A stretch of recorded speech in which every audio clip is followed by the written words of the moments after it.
Hai, jumpa lagi di Jagat Review TV. Selamat menikmati informasi berita hari ini. Setelah Uni Eropa menetapkan regulasi soal standarisasi USB-C, kini Amerika Serikat juga mulai mewacanakan hal yang sama. Beberapa senator Amerika Serikat mengirimkan surat ke Departemen Perdagangan Amerika Serikat untuk membuat regulasi terkait standarisasi port pengisian daya. Ini bermanfaat dalam menjaga lingkungan karena bisa mengurangi limbah elektronik dari adapter charger yang sangat beragam. Selain itu, standarisasi pengisian daya juga menguntungkan konsumen karena perusahaan tidak bisa mengunci kompatibilitas charger untuk masing-masing perangkat. Sederhananya, satu charger bisa untuk semua. Kena sanksi di bisnis smartphone tidak membuat Huawei berhenti berinovasi. Huawei masih cukup sukses di produk lain, yaitu perangkat wearables. Huawei terus berinovasi dan kabarnya Huawei bakal menghadirkan fitur baru buat smartwatch mereka. Fitur tersebut adalah pemantauan gula darah. Pemantauan gula darah ini akan dihadirkan di fitur TrueSear pada smartwatch Huawei di waktu mendatang. Selain itu, kabarnya juga bakal ada pelacakan fungsi paru-paru dan high altitude health management di fitur TrueSear tersebut. Memang Huawei pantang menyerah. Meski sudah banyak smartphone yang pakai sensor di atas 100 megapiksel, tapi Sony belum pernah merilis sensor 100 megapiksel atau lebih tinggi seperti rivalnya Samsung. Nah, baru-baru ini dikabarkan kalau Sony sedang menggarap sensor kamera 100 megapiksel. Seperti yang dibocorkan Leakster Digital Chat Station, sensor kamera 100 megapiksel ini akan masuk ke line-up IMX8 series melengkapi IMX 800 dan IMX 866 yang sudah lebih dulu dirilis. Ini akan dikategorikan sebagai sensor kelas menengah premium. Sayangnya tidak ada detail spesifikasi dan fitur sensor barunya ini. Juga belum ada informasi kapan sensor ini akan dirilis. Selain itu, Sony juga dikabarkan sedang menggarap seri berikutnya, IMX9 series.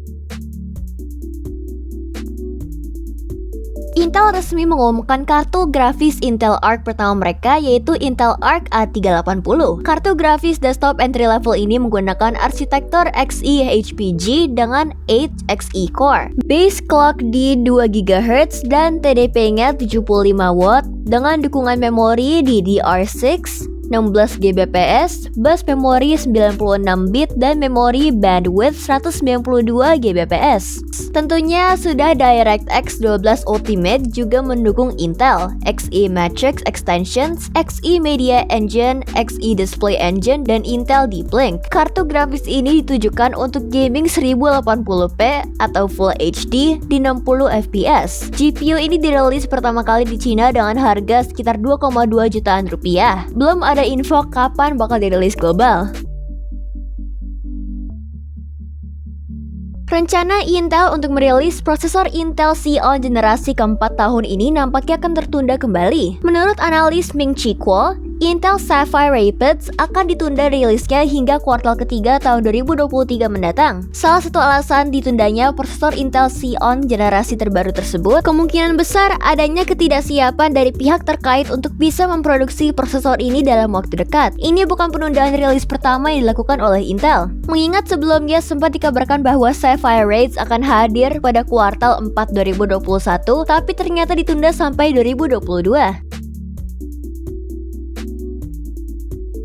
MediaTek resmi umumkan Dimensity 9000 Plus. SoC ini disebut-sebut bakal jadi pesaing Snapdragon 8 Plus Gen 1. Konfigurasinya tak jauh beda sama dengan pendahulunya Dimensity 9000. Dengan octa-core CPU fabrikasi dengan proses 4 nanometer TSMC, perbedaannya hanya pada clock speed yang ditingkatkan. Pada Core Prime Cortex X2, clock speednya meningkat dari 3,05 GHz menjadi 3,2 GHz. Lalu untuk clock speed GPU-nya juga meningkat sebesar 5% dengan peningkatan performa 10%. Smartphone pertama dengan SoC ini diperkirakan akan hadir di kuartal ketiga tahun 2022.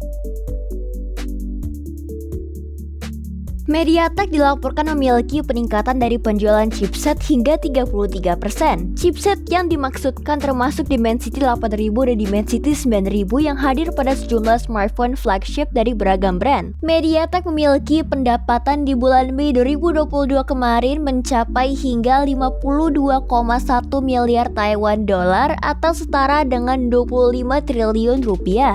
Walau angka ini sebenarnya turun jika dibandingkan bulan April 2022, tetapi meningkat hingga 33% jika dibandingkan dengan tahun sebelumnya. Semoga MediaTek akan makin berkembang ya. Adobe mengumumkan bakal menggratiskan layanan Photoshop versi web mereka. Adobe menyebut kalau layanan ini nantinya bakal hadir secara freemium. Artinya beberapa fitur dasar bisa digunakan secara gratis, sementara beberapa fitur eksklusif lainnya tersedia secara berbayar. Belum ada informasi kapan dirilis, tapi Adobe bilang kalau layanan ini akan dirilis secara bertahap. Adobe Photoshop versi web dirilis Oktober 2021 lalu, ini memang tidak selengkap versi aplikasi offline. Dan perlu diingat, untuk pakai versi web ini pengguna juga harus koneksi internet yang kencang ya. Jadi, gimana menurut kamu berita hari ini? Ingin selalu up to date dengan informasi teknologi terkini? Jangan lupa subscribe dan follow Jagat Review ya. Sampai jumpa di informasi menarik selanjutnya.